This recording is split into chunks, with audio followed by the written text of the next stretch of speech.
Tens of millions of families with Alzheimer's disease and dementia all over the world, including our family. We are Alz In The Fam. I'm Alan Fair. And I'm Polly Fair Noyes. We're siblings, we are parents, but we're also caregivers. This is our podcast. This is our support group. Welcome to our family. Alzheimer's sucks, but this family lives, laughs, and learns as we fight for a cure. Welcome.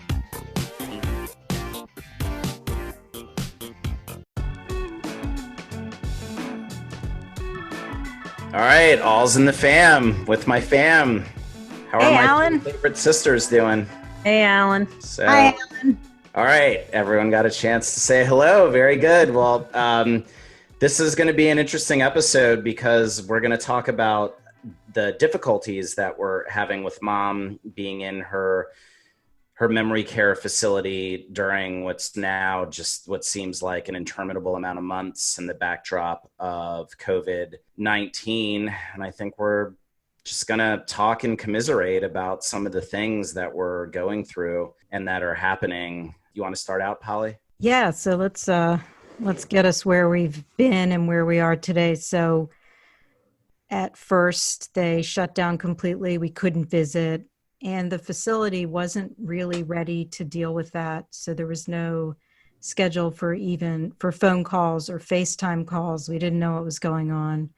They kind of worked that out. But Mom eventually contracted the coronavirus. And we realized we're very lucky, but she was hardly sick at all. She didn't have a fever. She mostly, she lost her sense of taste. But other than that, came through it with flying colors. And it went through her facility. At one point, they were testing like 40 people a week, and half of them would come back positive with coronavirus. And that was mostly staff. But they did, on Mom's floor, she's on a small floor. There are 7 people on her floor, and I think 4 people died, or at least can no longer be staying in an assisted living facility, needed to go to full nursing care. So things have really changed, and they were understandably at her senior facility very afraid. So they decided that families couldn't visit. The state mandated some of that. So we've had a really difficult time. Eventually, I think around about late July, they opened and said, okay, there can be visits outdoors on our patio only after we have 2 weeks of every single person here, all staff, all residents testing negative for coronavirus. So they had that. We went and saw Mom on a Wednesday, and Alan was coming into town on Friday, and by the time Alan got into town, they had found another case of coronavirus and shut back down, and he couldn't see Mom in person. Just to unpack a couple things that you just said, I feel that 4 out of 7 people dying on the floor is that stat has shown up in my dreams. Like, how crazy is that many people died on her floor? Just so unbelievable to me. And then it also makes me realize that, while unfortunate that I wasn't able to see Mom at that time, I literally can't remember the last time that I saw her as we're sitting here recording this in person. Okay. It was March. At Bonnie's house. Remember her, the kids jumping in that trampoline in the backyard. Yeah. And we knew about COVID then, and we took a calculated risk. That's right. That was before the full-on lockdown and the world turned upside down. But yes, the wave we knew it was absolutely coming. And even then we didn't really hug or kept our distance. And Bonnie's in-laws were there who were elderly and, knew to stay away. That was actually our last full family social gathering with Mom. And that was March, and here it is September. Right. It's been a long time. So things have changed for mom. We don't know how much she remembers. She still, when I've seen her very recently, she talks about wanting to go home. She doesn't talk about wanting to go to my home or go out, which is what we normally did with her there when she was in her memory care facility. We spent a lot of time taking her out. We got her outside. Mom likes to be outside, out in the world. And we had a pretty good routine going. Bonnie, you took her out. Yeah, that's kind of, I wanted to build on what you just said, because I think throughout this whole disease progression, one of the things that's grounded her and us in our relationship is the repetitiveness and her understanding of certain situations that we're in together. And one of the things that we always did was to go and get a manicure and pedicure, and the routine of it was something that she understood. So it was a really nice day. When we were in the chair together, she understood that she was getting her nails done, getting her toes done. There was a constant progression to it. We could chat. We'd look at pictures together on our telephone. And so we could spend a lot of time together, and she was not lost or worried or upset. It was just a very nice visit. And so to lose that with her has been very difficult, because to replace it with a FaceTime call where she's not quite sure how to get her face into the picture or even understand that we're trying to look at her too, and to figure out who she's talking to and follow the course of a conversation that doesn't have any pictures or anything with it, has been really, really tough. So she tends to tell me what she's eating, or a joke maybe that she saw one day she read to me from a book. But the quality of our conversations and our interactions has gone way down, and the frequency's gone way down too. So, I think that day, like we were talking about in March, was the last time I had seen her until Polly and I were able to go over that 1.5-hour visit in March. And now we've had one more. So, and they were lovely visits. And I don't know what the answer is with this whole disease, but touch and interaction and being with family are known to be so helpful in people with Alzheimer's, anybody, and all of us. And so to have it be so limited at this point is just devastating. We know to her, although we can't talk to her about it or see what's going on or anything, but it's devastating to me too. An important thing, Bonnie, is when you took her out to get her nails done, it was also care for her, in that she needs someone to look at her feet, clip her toenails, and take care of that once a month or so at least. And we don't know if that's still happening at her facility. They're very busy. The staff is trained not to do nails. And it's the same thing with hair, isn't it, Tracy? Yes. So they do have a salon at her facility, but it's on a different floor. And one of the things that she does remember, even though she has Alzheimer's, is that one of her daughters will come and take her to the salon that she likes to get her hair done. So she refuses to have her hair done in her facility. So it sort of became my weekly routine to go and see her, pick her up, take her to get her hair done. And then there's a cute little area right around where we go that has little shops and restaurants. So we could always get a little snack or just walk around and window shop. And then we'd go back to her facility, and it was the perfect amount of time, the perfect outing for her. And we noticed, even on FaceTime calls, that she definitely was not having that done very often. We could tell her hair was dirty and also becoming very gray, which she does not like, because she just wants to keep her hair dark and she feels it makes her look very young. And so we thought for sure she would start complaining about that, but it's kind of funny. She hasn't. I actually think the gray coming in looks really good. And as time has gone on, I do feel like they are washing her hair more often.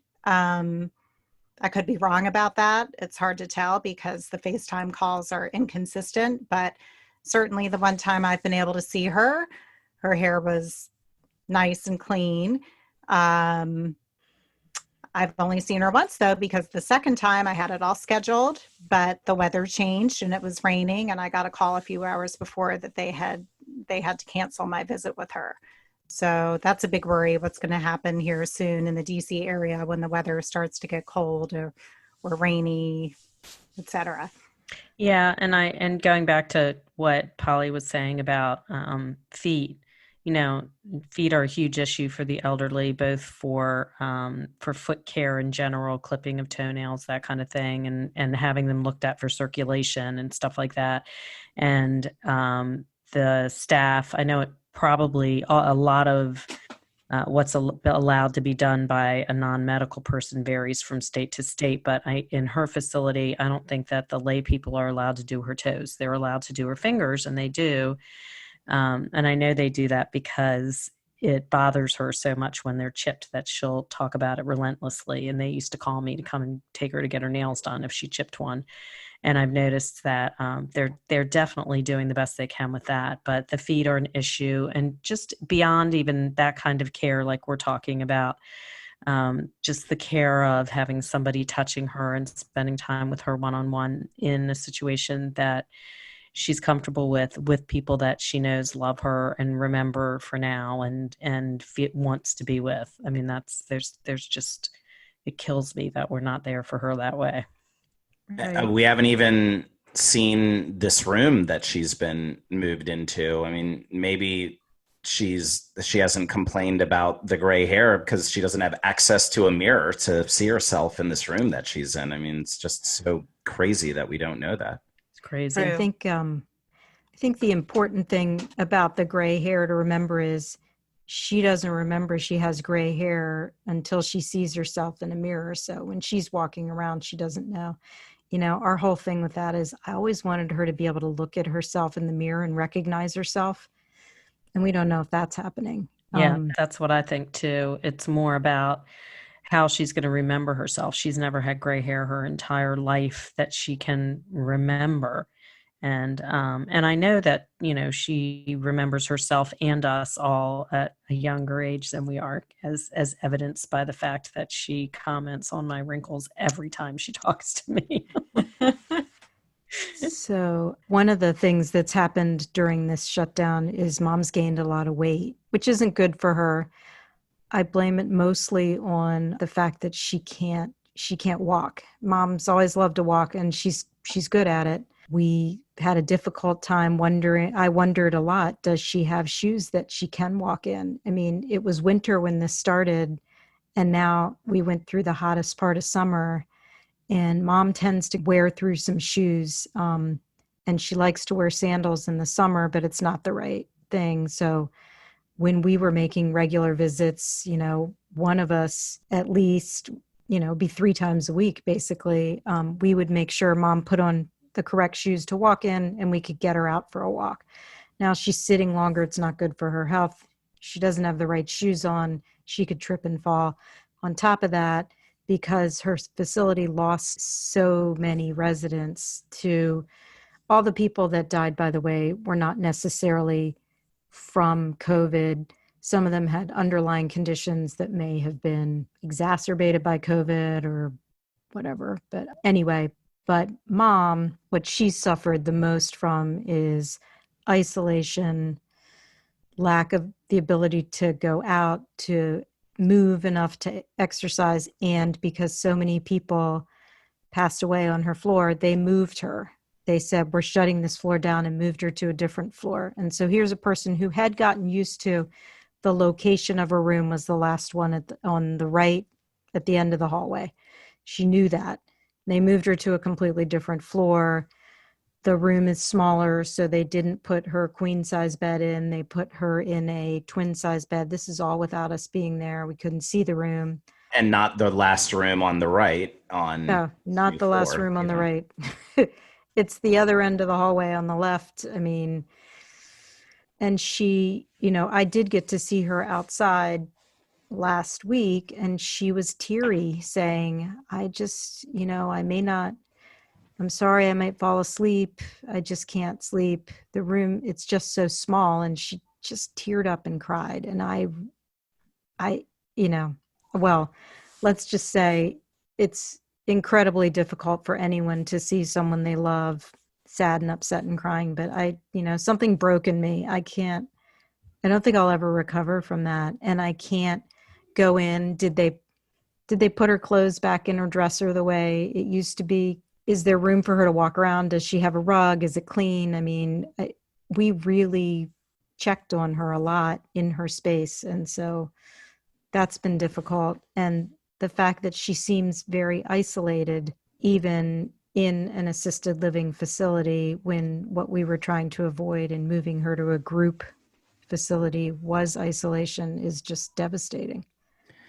Yeah, it's this. On the one hand, it's isolating. That's supposed to be with the idea of protecting her and protecting the staff, and so in theory, maybe that's prolonging her life. But it's this sad, really lonely life, and so maybe she's getting this longer life alone, but probably sadder, versus a shorter, happier life where she gets more contact, more love, more people present with her that love her.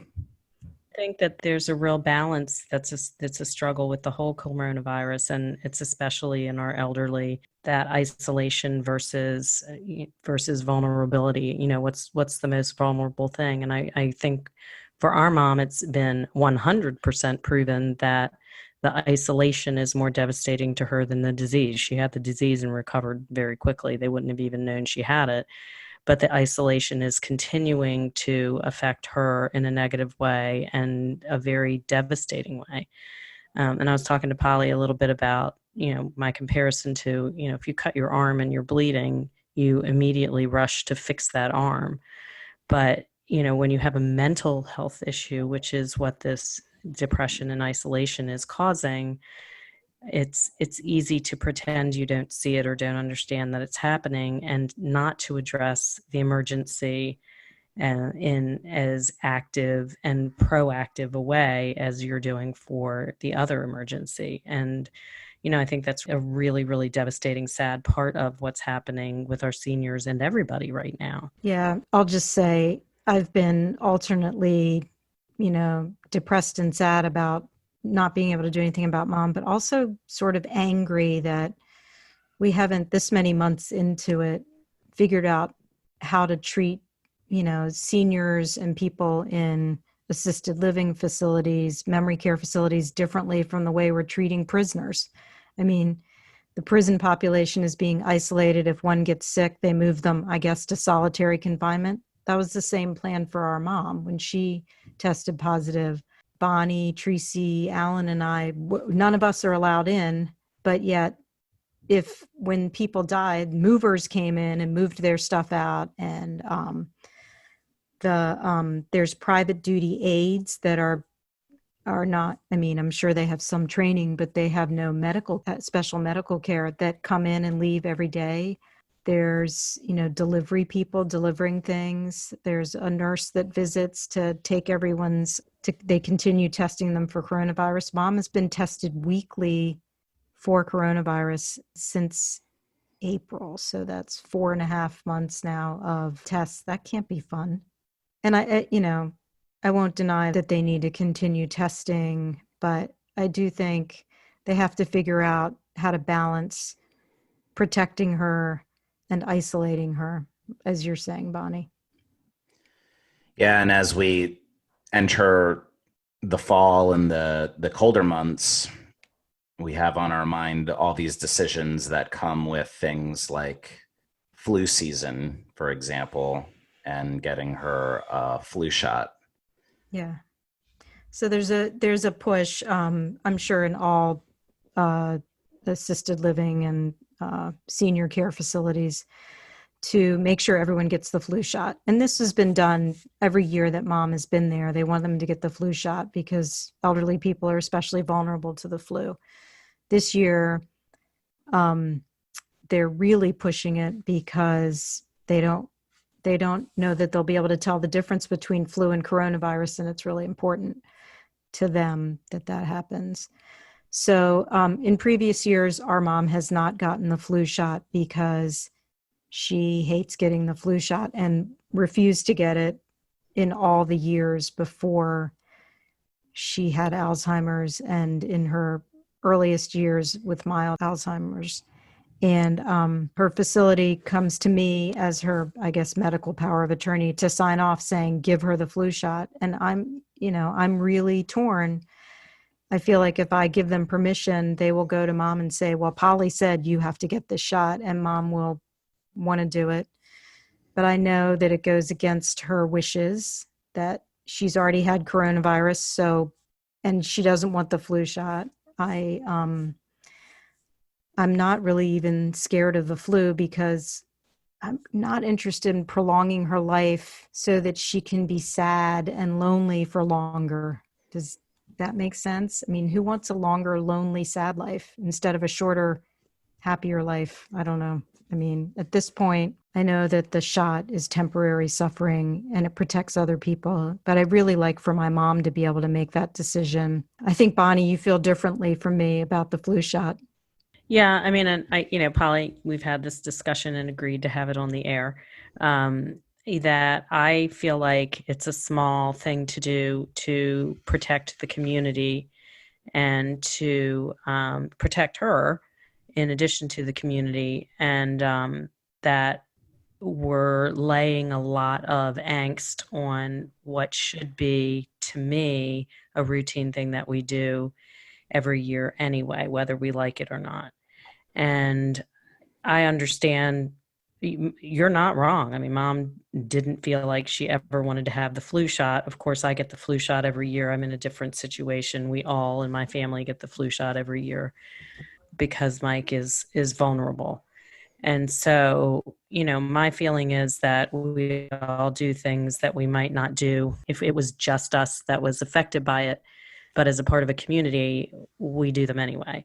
And that there's not a huge negative impact to her. Yes, there's a temporary discomfort that she won't remember 5 seconds later, but even in just the spirit of getting along, but also in being part of this vulnerable community and helping with the public health program that they're putting in place there, I just feel like it's not that big of a sacrifice for mom. And that's a good point. I don't have an argument for that. They're just asking me to sign a form. And my thought is, what I'll say is, if my mom agrees, sure, you have my permission to give her the flu shot. And it depends on the day whether mom will agree or not. Well, another consideration, and it's such a complicated decision, and I'm not siding with either one of you. I don't know. But you can get the flu when you get the flu shot. It will just be a milder version. But if you do get the flu without the flu shot, you aren't necessarily going to die from it at her age. I mean, we saw how well she did with coronavirus. However, she could be very, very sick and end up with a condition that makes her suffer even more than she already is. She's not suffering as much as someone could. I mean, she's in a horrible situation, no doubt. But if she ended up getting pneumonia and had to be hospitalized and then go into rehab and then have to go back into her living facility, that would be really difficult for her. So, I think about that too.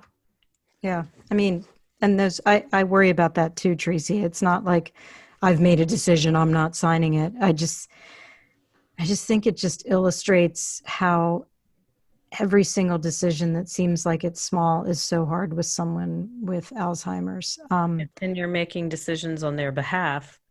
And you're right, Polly. I think mom on her own has never wanted to get a flu shot, but but the question becomes, I don't know. I mean, she can't understand all the implications around where she is now and what's going on in the time we're living in. And what would she do in that situation if she had her full faculties, but she doesn't? Yeah. No, I know. Well, there's the logical argument, and then there's this one that's more existential. Is here we see a woman that is suffering, can't help herself, knows for certain that there is something wrong with her, and you do kind of question anything that if the status quo is to continue and this isolation continues, anything that's to prolong her isolated, lonely life as her situation worsens and her Alzheimer's worsens. It's kind of like, why would you want to, that doesn't seem merciful to do whatever you can to keep her, to prolong her from living and endure more suffering. It's, I mean, even I mentioned the 4 out of 7 people. Part of me, and for those that don't have a loved one with Alzheimer's might find this weird, but part of me is kind of like, why couldn't she have been one of those 4, and her suffering would end. I think all of us have had thoughts, and we've talked a little. I don't want to, I suppose there's some controversy in this statement, but the idea that the best thing for her at this point is a merciful passing. And I don't feel like that all the time and wish for my mom's passing, but I do think about that often. I think we wish for an end to her suffering. But it's really, that's all you want. And I would love for the end to be, yay, there's a cure and she's all better. And so far, we haven't seen one person survive Alzheimer's. But, we didn't put her in a senior memory care facility to extend her life. We put her in there to add some quality to her life, a little, to make things better for her. That's all. So we just want to end her suffering. When she says she wants to go home, what does she imagine home to be these days, do you think? I think home has always meant to her the house we grew up in. That's what she's talking about. When I spoke to her today on FaceTime, she said, "Oh, I'm not home. I'm still at the place."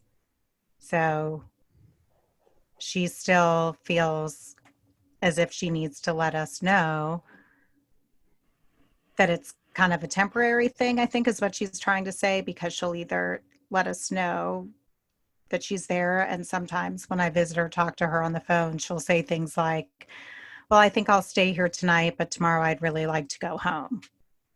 Yeah, that's still continued, and it kind of abated for a little while and then has been back, maybe because of the room change or something like that, where she's out of sorts. But she's definitely been saying to me too that she wants to go home, and home is always the house we grew up in. Yeah. So it reminds Polly and I of when we were on a UK radio show called The D Word. Right.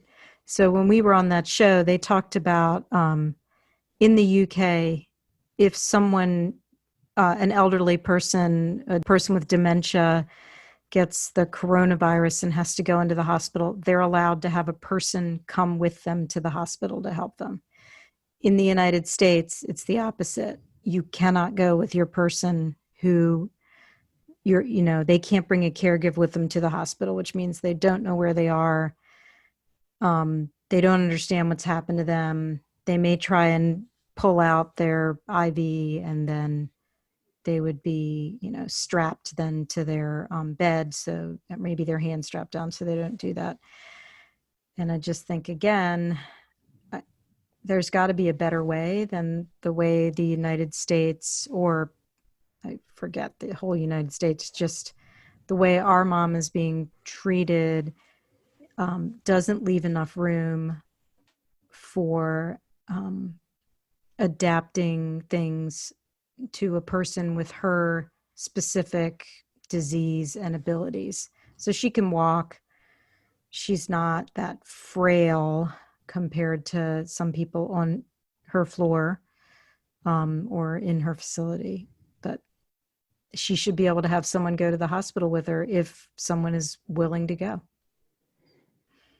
Yeah, Well- it's like sending a child to the hospital by him or herself. And Yeah. Alan had his situation with his son having appendicitis, and one parent was allowed to go, and it should absolutely be the same for someone with dementia. Or Yeah. any type of mental incapacity, you know? Well, I sure hope that someday soon we can be with our mom, and maybe not in the home that she imagines, but one of our homes, and all of us can be together. So Yeah, I think Fingers that's what crossed for rubs them. me the most is that they don't want to let mom leave there. It's a veiled threat that you may not be able to bring her back in. And that doesn't make any sense to me. yeah. So much of this doesn't. Yeah. All We're right, Alz In well- The Fam. Thanks for listening to Alz In The Fam. In the fight against Alzheimer's and dementia, we are all family. Find us at Alz In The Fam on Instagram, Twitter, Facebook, YouTube, and on our website, alzinthefampodcast.com. We appreciate you clicking that subscribe button on Apple, Google, Spotify, or whatever your favorite podcast catcher may be. Alzheimer's sucks, but we are in it together. We are Alz In The Family. Talk soon.